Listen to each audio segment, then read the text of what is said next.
So they have a really delicate balance to walk between keeping us relatively fearful, but not so fearful that we stop what we're doing and really examine how it is that they've been waging. There are a lot of people who lie and get away with it. And that we will in fact find weapons or evidence of weapons programs that are conclusive. I don't think we'll discover anything myself. It appears that there were not weapons of mass destruction there. You said you knew where they were. I did not. We know where they are. They're in the area around Tikrit and Baghdad and east, west, south, and north. Well, first of all, I haven't lied. There are a lot of people who lie and get away with it. Talking about lies and your allegation that there was bulletproof evidence of ties between Al-Qaeda and Iraq. Was that a lie? Intelligence gathered by this and other governments leaves no doubt that the Iraqi regime continues to possess and conceal some of the most lethal weapons ever devised.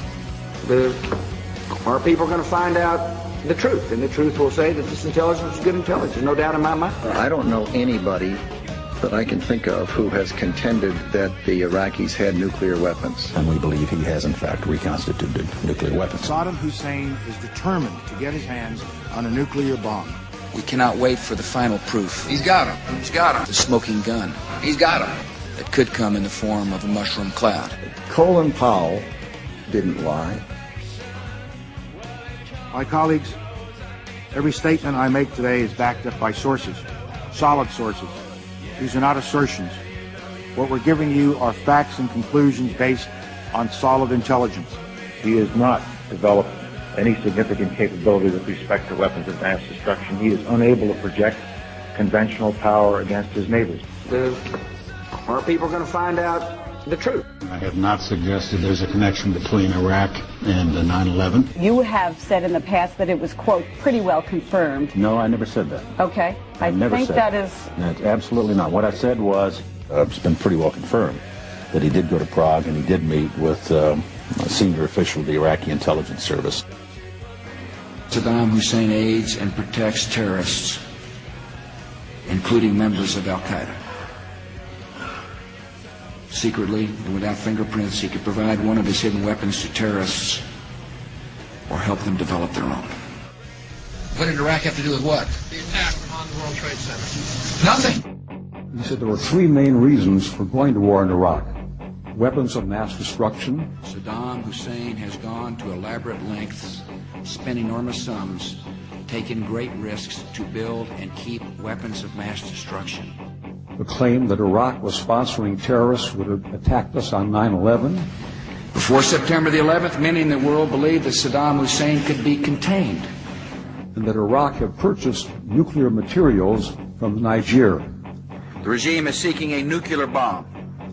All three of those turned out to be false. First, just if I might correct a misperception, I don't think we ever said, at least I know I didn't say, that there was a direct connection between September the 11th and Saddam Hussein. Who does the president think he's effing kidding? Of course, it was information that was mistaken. There are a lot of people who lie and get away with it. Those weapons of mass destruction got to be somewhere.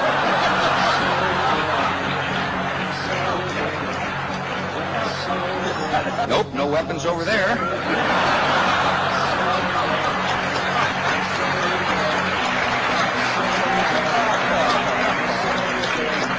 Maybe under here. When you have a precedent set like that, and you have somebody, George Tenet, acknowledging in his book that he knew that the administration was deceiving the American people into a situation that is murdering young men and women from this country and others, that George Tenet and Dick Cheney and Condoleezza Rice and George Bush et al. Should be in fucking jail.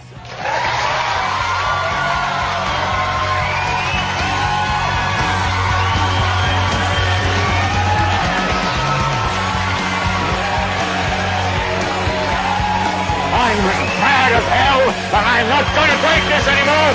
He's going to figure out what to do with all of the debris.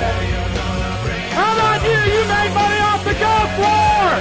And now you're going to vote for your fascist son! All lies! More lies! Still lies! Stop the lies! Stop the lies!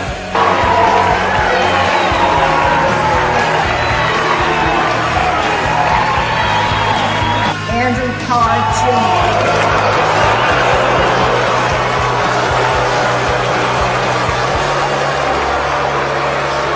It is important to study.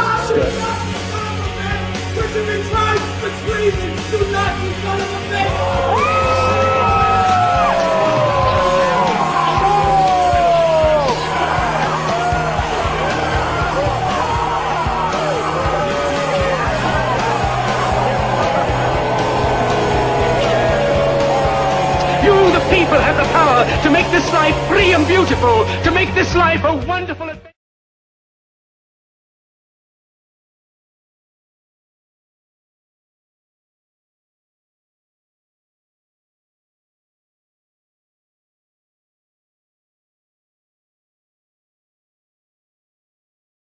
I'm Ray McGovern, a 27-year veteran of the Central Intelligence Agency and co-founder of Veteran Intelligence Professionals for Sanity. I would like to compliment you on your observation that lies are fundamentally destructive of the trust that government needs to govern. A colleague of mine, Paul Pillar, who is the top agency analyst on the Middle East and on counterterrorism, accused you and your colleagues of an organized campaign of manipulation, quote, I suppose by some definitions Could you get to your question, that'd be please? called a lie. Atlanta, September 27, 2002, Donald Rumsfeld said, and I quote, there is bulletproof evidence of links between Al-Qaeda and the government of President Saddam Hussein.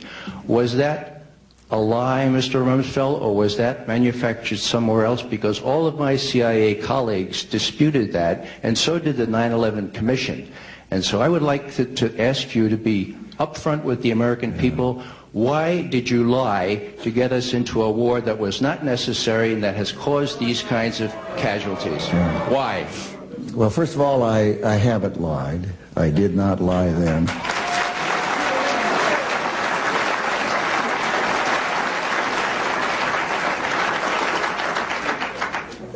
Colin Powell didn't lie. He spent weeks and weeks with the Central Intelligence Agency people and prepared a presentation that I know he believed was accurate. And he presented that to the United Nations. The President spent weeks and weeks with the Central Intelligence people. And he went to the American people and made a presentation. I'm not in the intelligence business. They gave the world their honest opinion. It appears that there were not weapons of mass destruction there. You said you knew where they were. I did not. I said I knew where suspect sites were, and we were just... You said you knew where they were, near Tikrit, near Baghdad, and northeast, south, and west of there. Those are your words. My words were that... No. Wait a minute. Let him stay 1 second. Just a second. Just a second, indeed. Rumsfeld's words about WMD, March 30th, 2003, on ABC's This Week with George Stephanopoulos, were, quote, we know where they are. They're in the area around Tikrit and Baghdad and east, west, south, and north somewhat. This is America, huh? Yeah. Go ahead. You're getting plenty of play, sir. I'd just like an honest answer. I'm giving it to you. We're talking about lies, and your allegation that there was bulletproof evidence of ties between Al-Qaeda and Iraq. Did Rumsfeld make that allegation? Indeed, he did. September 27th, 2002, to the Chamber of Commerce, right there in Atlanta, quoting, we ended up with 5 or 6 sentences that were bulletproof. We could say them, they're factual, they're exactly accurate. They demonstrate that there are, in fact, Al-Qaeda in Iraq. But they're not photographs, they're not beyond a reasonable doubt. Still, Mr. Rumsfeld again had to face his own words quoted back to him. How to do that? Change the subject. Was that a lie? Or were you misled? Zarqawi was in Baghdad during the pre-war period. That is a fact. Zarqawi? He was in the north of Iraq in a place where Saddam Hussein had no rule. That's where he was. He was also in Baghdad. Yeah, when he needed to go to the hospital. Come on, these people aren't idiots. They know the story. You are... Let me give you an example. It's easy for you to make a charge, but why do you think that the men and women in uniform every day when they came out of